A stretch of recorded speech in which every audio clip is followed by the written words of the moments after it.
ওলামা কেরাম যার যার ক্ষেত্র থেকে আপনারা আপনাদের কাজগুলি করেন।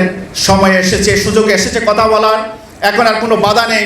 অতএব আপনারা মন খুলে বাংলাদেশকে একটি আল্লাহ পাকের কোরআনী শাসন এবং আল্লাহ রসুলের সুন্নাতি ভাবে যে এই রাষ্ট্রটা পরিচালনা হয়, আপনাদের ক্ষেত্র থেকে আপনারা কাজ করেন। মামা শেখ আইএমএ পরিষদ কর্তৃক আয়োজিত আজকের উত্তরা জোনের এই প্রোগ্রাম কর্তৃক আয়োজিত এবং আয়োজনের মহতারাম সভাপতি, উপস্থিত আছেন আজকের প্রধান অতিথি বাংলার লক্ষ কোটি মানুষের হৃদয়ের স্পন্দন শায়েখে চরমোনাই, উপস্থিত আছেন আমাদের সম্মানিত জাকারিয়া রিসার্চ সেন্টারের সম্মানিত আমাদের বিশেষ অতিথি, উপস্থিত আছেন কেন্দ্রীয় নেতৃবৃন্দ এবং আমার সামনে ওলামায়ে কেরাম।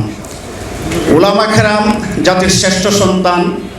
আজকের যে প্রেক্ষাপট বাংলাদেশের যেভাবে হোক ছাত্র জনতার আন্দোলনে যে প্রেক্ষাপট পরিবর্তন হয়েছে, আজকে যে আমরা নতুন স্বাধীনতার স্বপ্ন দেখছি, এই স্বপ্নটাকে যদি আরও সুন্দরভাবে বাংলার মাটিতে একটি সুস্থ সমাজ রাষ্ট্র গঠন করা যায়, সেই গঠন প্রক্রিয়ায় যদি ওলামা কেরাম সর্বাত্মক তার যার যার অবস্থান থেকে কাজ করে, তাহলে বাংলাদেশে যেভাবে একটি নতুন সূর্য উদয় হয়েছে, আগামীর জন্য সেই লাল সবুজের পতাকা দীর্ঘদিনের জন্য বাংলাদেশে পথ পথ করে উঠবে আমার এই বিশ্বাস।